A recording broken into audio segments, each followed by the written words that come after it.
검찰이 수사권을 잃는 상황인데도 대검 과학수사부를 반드시 남겨달라고 요구하고 있습니다. 그런데 여기서 이상한 이야기가 나옵니다. 이미 폐기됐어야 할 압수 자료들이 아직도 그대로 쌓여 있다는 주장입니다. 혹시 이것이 이른바 검찰 캐비닛을 끝까지 붙잡고 있는 것 아니냐는 의혹까지 나오고 있습니다. 도대체 무엇이 남아있는 건지, 왜 지금까지도 놓지 못하는 건지 확인해 보겠습니다. 영상으로 보시죠. 자, 이 두 번째 주제도 좀 골 때리는 내용입니다. 검찰의 다급한 속사정이라고 해야 될까요? 아니면 검찰의 충격적인 이유라고 해야 될까요? 제가 그 얘기를 지금 준비를 했습니다. 자, 두 번째 주제 시작할 텐데요. 제가 두 번째 주제를 만들 때 제목을 잡는 데 상당히 고민을 했습니다. 도대체 어떻게 잡는 게 가장 좋을까라는 건데요. 자, 여러분 한번 봐주세요. 자, 두 번째 주제는 뭐냐면은 대검 과학수사부에 대한 내용입니다. 대검 과학수사부? 그게 왜? 자, 대검 과학수사부예요. 수사부입니다. 그지? 수사부. 과학이 붙었을 뿐 수사예요. 그죠? 앞으로 검찰의 수사권이 없어지게 되는데 그럼 대검 과학수사부는 어떻게 될까요? 네, 없어집니다. 없어져야 되겠죠. 당연히 수사권이 없는데 무슨 수사부야. 그런데 정말 웃기는 소리를 합니다. 누가? 검찰이. 무슨 소리를 하는데? 대검의 과학수사부를 남겨달라. 이거 꼭 있어야 된다. 라고 주장을 합니다. 그러면서 희한한 소리를 해요. 장윤기 사건을 계속 공소 유지를 하려면 과학수사부가 있어야 돼. 야, 검사 새끼들 한번 뭐 좀 써먹었다고 그냥 계속 울고 먹습니다. 그죠? 언제까지 장윤기 사건을 우려먹을지 모르겠습니다만 장윤기 사건을 보더라도 과학수사부가 있어야 된다라고 어거지를 써요. 대검 과학수사부 밑에 있는 게 국가포렌식센터입니다. 그게 지금 검찰청 대검 옆에 있어요. 대검 건물 그 안에 있어. 그 서초동에 가면은 대검찰청 건물이 있고요. 대검찰청 건물 옆에 별관이 있습니다. 그 옆에 제2별관이 있는데 그 제2별관에 과학수사부도 있고 대검 거기에 그 국가포렌식센터도 거기 있어요. 참, 제가 여기서 갑자기 떠오르는 사람이 하나 있습니다. 대검에서 국가포렌식센터를 만든 게 제가 기억하기로 2015년인가? 14년인가? 그래요.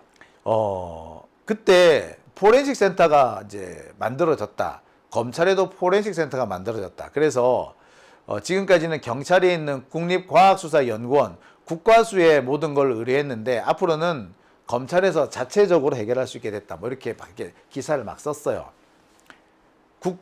대검 과학수사부 포렌식센터죠. 국가포렌식센터 이랬어요. 그때 제가 이제 그 기사를 막 썼는데 당시 담당하던 우리 사회부장이 저보고 전화를 띠리리 거는 거야. 와가지고 야, 국가 포렌식센터가 뭐 하는 데냐? 포렌식이요. 포렌식이 뭔데? 과학수사요. 이게 과학수사가 뭔데? 아니, 국가수사 하는 거 다 똑같이 합니다. 그래서 포렌식이 뭐냐고! 포렌식이죠. 예. 포렌식이라는 게 그런 거 아닙니까? 범죄 흔적을 과학적으로 분석해내는 거, 흔적을 찾아내는 거, 이게 포렌식이죠. 그래서 핸드폰 같은 데 남아있는 범죄 흔적 또는 범죄 현장에 남아있는 흔적, 이런 것들을 수거하는 게 이게 포렌식입니다. 그런데 포렌식 포렌식 센터 여기서 뭐 하는 거냐고 묻는데 포렌식이요 라고 했더니 막 승질을 내더라고. 그 부장이. 참, 범죄 증거를 찾아내는 게 포렌식이잖아요. 근데 뭐 참, 아무튼 그렇게 승질을 냈던 그 부장이 생각나네요. 얘가 옆으로 샜습니다만, 자, 아무튼 이 과학수사부 이거를 지금 검찰이 지금 내놓으라고 하고 있습니다. 여러분 이해가 되십니까? 수사권이 없는데 무슨 과학수사부를 달라 그래. 그런데 그렇게 검찰이 생억지를 부리는 데는 그만한 사정이 있습니다. 검찰이 숨기고 싶은 과거, 그 과거가 바로 이 과학수사부에 지금 차곡차곡 쌓여 있습니다. 여러분 혹시 그런 말 기억하십니까? 검찰청 캐비넷. 검찰청 캐비넷 안에 뭐가 들었는지 모른다. 검찰청 캐비넷이 열렸나 보다. 뭐 이런 얘기 들어보셨죠? 그 검찰청 캐비넷이 뭐냐? 바로 실은 과학수사부예요. 옛날에는요, 이 증거라는 것이 종이나 뭐 현물 이런 거였고요. 뭐 기껏 해봤자 누군가가 진술을 한 뭐 이렇게 폭로한 이런 녹취록 뭐 그런 정도였습니다. 근데 요새는 상황이 틀려졌죠. 핸드폰이 모든 범죄의 증거를 다 축적해주는, 기록을 축적해주는 이런 소재가 됐어요. 이 안에 하드디스크가 들어있잖아요. 핸드폰 안에. 이 하드디스크를 포렌식 하면은 한번 검사를 하는 거죠. 한번 싹 열어보면은 심지어는 내가 지워버린 흔적까지 다 나옵니다. 그래서 이 흔적들을 조합을 하면 아무 잘못을 하지 않았는데 잘못을 한 것처럼 만들어 놓을 수도 있어요. 컴퓨터 하드디스크 역시 마찬가지죠. 근데 검찰은 지금까지 무슨 사건이 터지죠. 그럼 무조건 핸드폰부터 압수해. 그래서 핸드폰에 있는 내용을 싹 다 복사를 해 놓습니다. 그 복사한 자료가 다 어디 있는 줄 알아요? 여기 있어요. 만약에 검찰이 장용진을 죽이고 싶다. 그럼 언젠가 저를 압수수색해서 가져간 제 핸드폰 자료가 있을 거 아니에요? 이 핸드폰을 복사를 해서 가져가거든요. 그 복사한 핸드폰이 검찰청에 그대로 있는 거야 지금. 나를 죽이고 싶어. 그럼 어떻게 한다? 내 핸드폰 복사본을 싹 뒤지는 거야. 거기에서 많은 것들이 나오겠죠. 장용진을 죽일 수 있는 어떤 게 나올 수도 있고, 별게 아니지만 별거로 만들 수 있는 게 있을 수 있고, 아니 아무것도 아니고 아무 관련도 없는 건데 그냥 끼워 맞춰가지고 관련이 있는 것으로 끼워 맞춰서 없는 죄를 만들 수도 있을 겁니다. 그게 다 지금 어디 있다고요? 대검 과학수사부에 있어요. 검찰이 숨기고 싶은 과거라는 게 이거예요.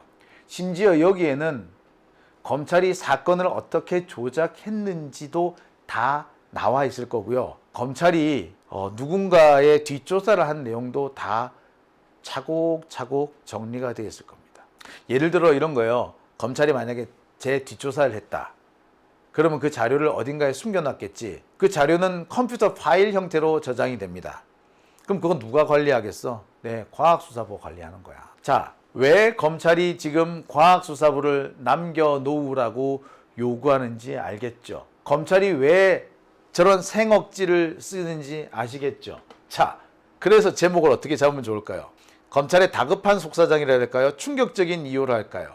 그게 아니면 숨겨야 될 검찰의 과거 이렇게 할까요? 자, 아무튼 이 세 가지 제목이 모두 제가 오늘 두 번째 주제에서 하고 싶은 내용들을 다 포함하고 있습니다. 오늘 가장 큰 이슈 중에 하나가 뭐였죠? 바로 정성호 장관의 사의 표명이었어요. 쪼르런. 자, 요거부터 한번 우리 이야기 나눠볼까요? 법무부 장관 더할 의지 없다. 사의를 고수하며 민주당의 복귀의 뜻을 밝혔다. 지난번에도 한번 사의 표명을 했었는데 이제 반려됐죠. 25일 정성호 법무부 장관은 대통령에게 직접 이야기하지는 않았지만 법무부 장관직에서 물러나겠다. 오는 10월 이재명 대통령은 검사의 보안수사권 문제와 오는 10월 예정된 중대범죄수사청 개청 등을 마무리해달라며 사의를 반려할 가능성에 대해서는 저는 더할 의지가 없다고 선을 그었다. 당에 돌아가 중심을 잡는 것이 더 의미 있는 일 같다며 더 이상 할 일도 없고 의지도 없다며 거듭 강조했다. 그래서 이게 사실은 처음이 아닌데 다만 이번 사의 표명은 더불어민주당이 형사소송법 개정안과 관련해 검사의 보안수사권을 완전히 폐지하는 방안을 당론으로 확정한 시점과 맞물리면서 더욱 주목을 받고 있다. 그는 억울한 피해자가 1%도 없도록 하는 것이 중요하다며 검사의 보안수사권을 일부 남기고 전권 송치 제도를 부활해야 한다는 입장을 밝혀왔다. 이게 조금 중요한 포인트예요. 전권 송치 제도를 부활해 와야 한다는 입장을 밝혀왔다. 자, 전권 송치 제도가 뭐냐면 지난번에 다뤄달라고 하신 분들이 계셔서 보시면 좀 오래전부터 왜 안 나오지? 이 이야기들이 몇 번 나왔었었는데요. 25년 9월 15일 이때는 왜 보안수사권으로 수사하면 안 된다고 했는데 자, 아무튼 잠시 눈을 띄는 게 있어서 자, 정권 송치 무슨 말이냐? 자, 경찰이 수사한 모든 사건 기록을 어떻게 하는 거예요? 검찰에 넘기는 것. 이게 바로 전권 송치입니다. 보안 수사는 뭐였어요? 경찰이 수사를 했는데 미흡한 게 있어. 그러면 검찰이 보안 수사를 추가적으로 하는 거죠. 보안 수사 요구권은 경찰에게 다시 좀 더 보완하라고 요구하는 거. 자, 그런데 전권 송치는 경찰이 한 모든 사건을 검찰에 넘기는 것. 아주 버라이어티한 일들이 벌어지고 있는데 문제는 뭐예요? 민주당의 법사위에 이번에 들어간 김남희 의원이 보안 수사권 대신에 전권 송치 부활을 담은 형사법을 발의했다. 경찰의 수사 종결권을 삭제. 그리고 수사 사건은 모두 검사에게 송치. 피해자의 보호 장치를 강화해야 한다라며 민주당 의원 12명이 공동 발의를 했다. 자, 그래서 여기에서 공동 발의한 명단을 보면 서미화, 박해철, 임미애, 박희승, 홍기원, 주철현, 김동아, 김기표, 정진욱, 김준혁, 남인순 의원이 공동 발의자로 이름을 올렸다. 이게 무슨 소리야? 그것도 법사위원들이 몇 명 포함이 돼 있어요. 저는 이거를 보면서 어떻게 보냐면 마지막까지 제가 긴장의 끈을 놓지 말아야 된다고 하는 이유인데, 자, 보시는 것처럼 지난 의총 결과가 어떻게 되었냐, 이게 중요 포인트입니다. 7월 24일 올라온 미디어 오늘 기사입니다. 민주당 보안수사권 폐지 당론 추인의 분노 폭발, 무책임 그 자체라는 기사인데요. 의총 결과 106명이 추인했다. 검사의 직접 수사 금지와 7대 약자 범죄에 대해서는 전권 송치. 자, 이주희 더불어민주당 원내대변인이 7월 24일 정책의총 결과 보안수사권 폐지 당론을 추인했다고 브리핑하고 있다라고 해서 나온 거죠. 한번 보겠습니다. 원내대변인은 24일 브리핑에서 검찰의 보안수사권 폐지를 담은 형사소송법 개정안 일부의 방향성에 대한 당론을 추인했다고 밝혔다. 이 원내대변인은 수사기소 분리 원칙을 유지하고 검사의 직접적 수사 금지, 피해자를 위한 보호자 수단을 상세히 확대, 여기까지는 괜찮았어요. 수사기관에 대한 상호 견제 강화 등 큰 방향이라고 설명했다. 그러니까 직접 수사를 금지하겠다는 원칙은 확정을 했다. 그런데 두 번째 피해자 보호자 수단 확대의 경우 사회적 약자를 대상으로 한 7대 범죄를 분류해서 아동학대와 가정폭력, 성범죄, 아동성범죄, 스토킹, 장애인학대, 노인학대 등 5건을 포함해 총 7건에 대한 전권 송치하는 것을 여러 개별법을 개정해 추가할 예정이다. 또한 피해자의 자료 제출권이나 검사에 대한 의견 진술권 신설, 검사의 의견 청취권 신설, 이의 신청 목적으로 고소인들에게 수사기록 열람 등사 허용을 도입하겠다고 설명했다. 어머나. 자, 그래서 이게 지금 잘 봐야 되는 게 김영민 의원이 페이스북에 쓰기도 했는데요. 검찰 직접 수사 완전 폐지. 뭐라고 써놨어요? 전권 송치 불가, 합동 대응 본부 불가라고 써놨어요. 방금 전권 송치한다며요. 어머, 무슨 이야기지? 검사는 공소관 역할만이라도 지금보다 충실해야 합니다. 자, 그래서 요거를 사실 조금 제가 제 시선에서 정리를 해드리자면, 여기 대우의 메모장 수첩을 켜보겠습니다. 자, 이해를 돕기 위해서 검찰의 수사 기소 완전 분리 원칙, 직접 수사권 폐지, 여기까진 좋았어. 자, 그런데 갑자기 일부 특정 7대 범죄에 한해서 경찰의 모든 수사를 검찰에 이게 뭐야? 여기에 김용민 의원은 서로 어때요?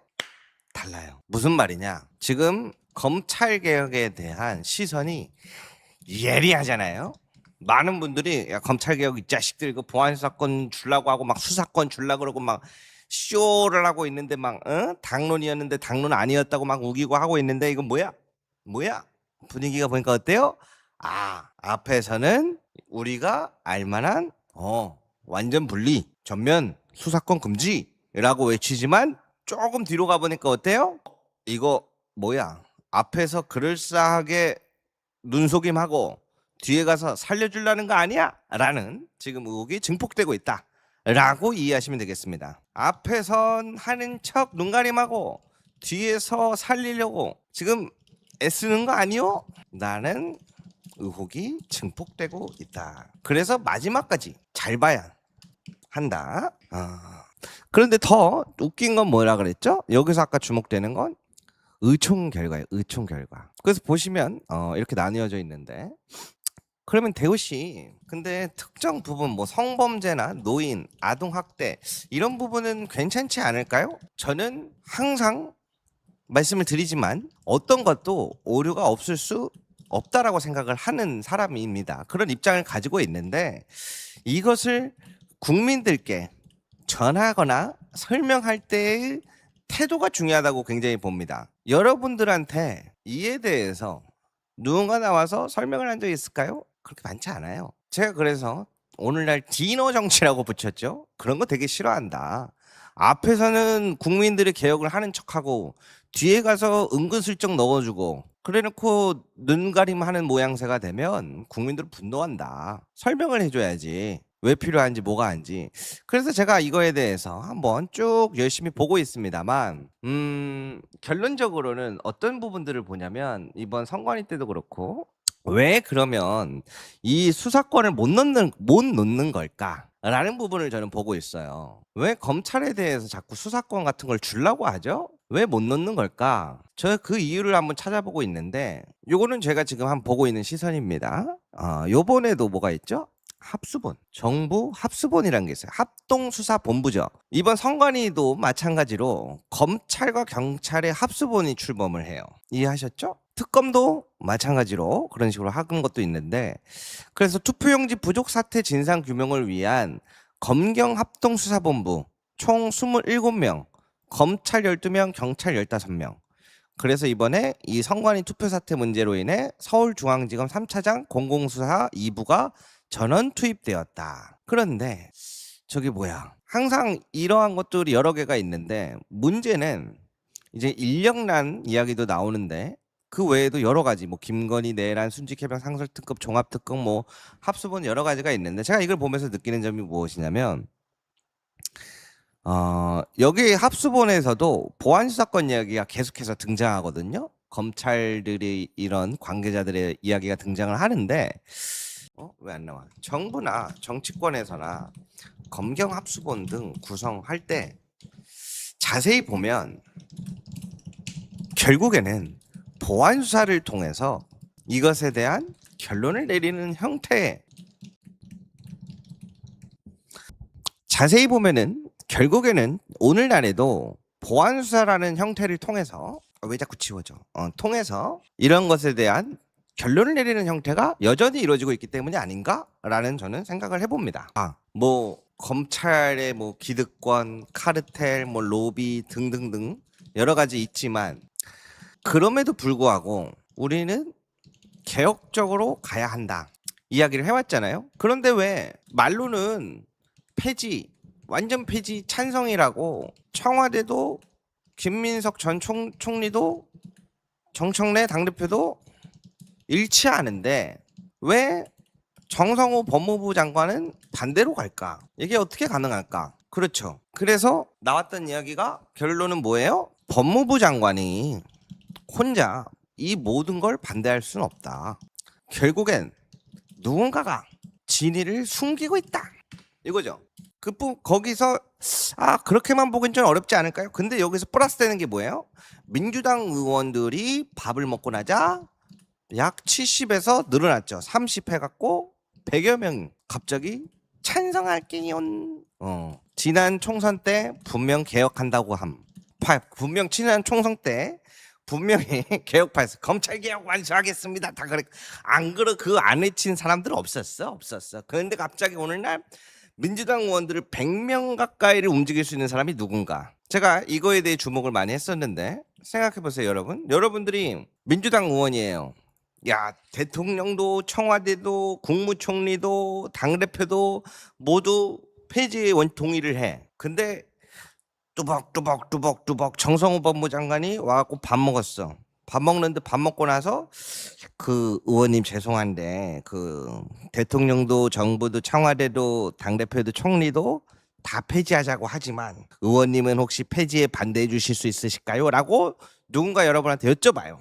그럼 여러분이 그러니까 저한테 지금 우리가 같이 오늘 밥을 먹으면서 결의를 다졌으니 술 한 잔 기울였으니 지금 청와대와 각을 세우고 국무총리와 각을 세우고 당대표와 각을 세우고 보안수사권 폐지 반대 목소리를 내달라는 거죠.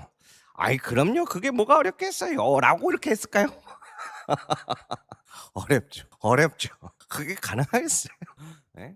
법무부 장관이 높은 자리인 것도 맞고 영향력이 있는 자리도 맞지만 그 하나로 모든 것을 움직인다고 보기에는 그 원동력이 오늘날 이해가지 않겠죠.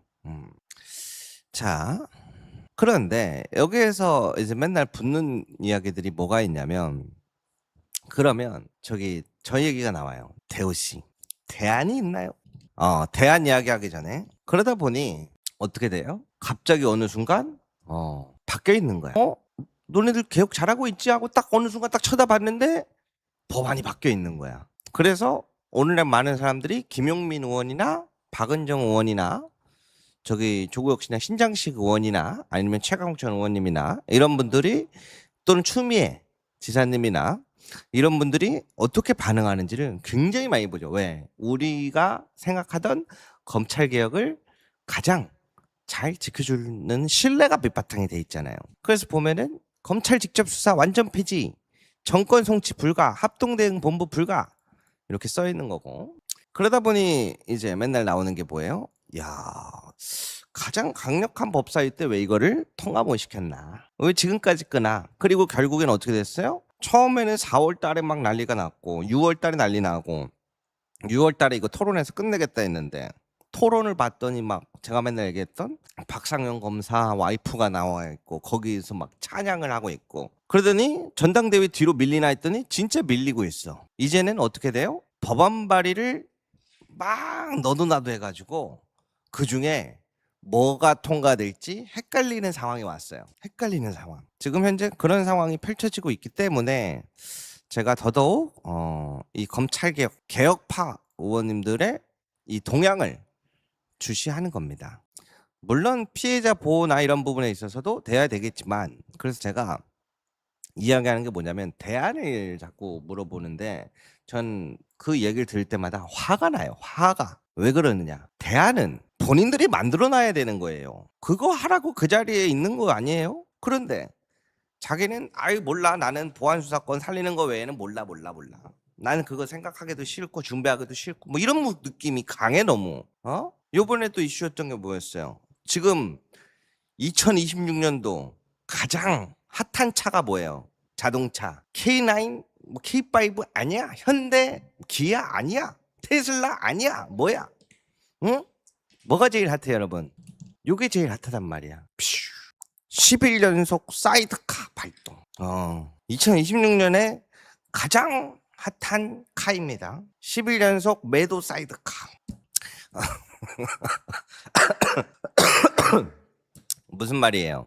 하고 싶은 이야기가 뭐예요? 지금 이러한 불안정한 혼란스러운 시장 상황 어떻게 할 것이냐? 정부에서 저기 ETF 레버리지 그 이후로 난장판이 됐는데 어떻게 할 것이냐? 그럼 뭐라고 할 거예요? 여기서 우리가 여러분이 정부면 이렇게 대답할 수 있어요? 그 대안들을 만들어 오셔야지 비판만 하면 어떡하냐? 그런 마음 큰일 나죠. 그 말을 할 수가 없는 거예요. 부동산 막 문제 제기하는데 그 자꾸 대안도 없이 그런 말만 하시면 어떡합니까? 라고 국민들한테 이야기할 수 없는 부분이라고 저는 생각을 해요. 이 보안수사와 관련된 것도 좀 마찬가지라고 봅니다. 그 여러분들 대안이 있어요? 대안이 있어요? 의원 나으리들, 국민 나으리들 대안이 있어요? 이렇게 해서는 절대 안 된다고 저는 봐요. 다른 부분에서 그렇게 했다가는 진짜 혼나요, 혼나. 응? 그게 저는 가장 잘못된 부분이라고 봐요.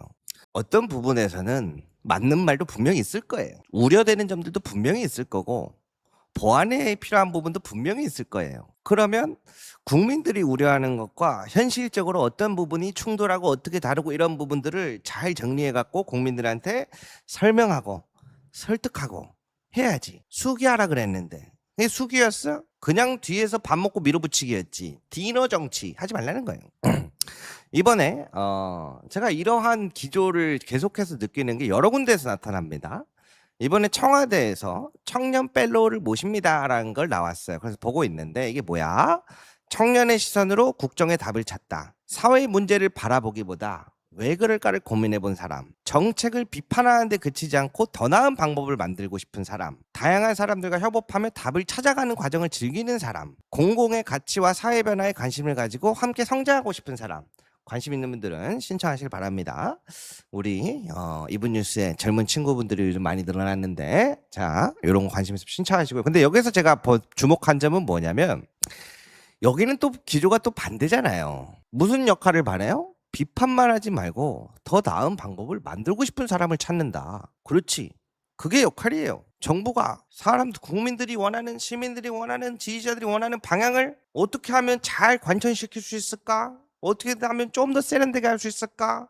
그러면서도 부작용을 어떻게 하면 최소화할 수 있을까? 그거를 열심히 연구하고 그렇게 열심히 설명하고 해야지. 여기서는 이런 기조인데 이 반대로 가는 부분들이 있기 때문에 굉장한 비판을 저는 받는 거다라고 봅니다. 숙이 좋습니다. 근데 이게 검찰개혁만 70년째인데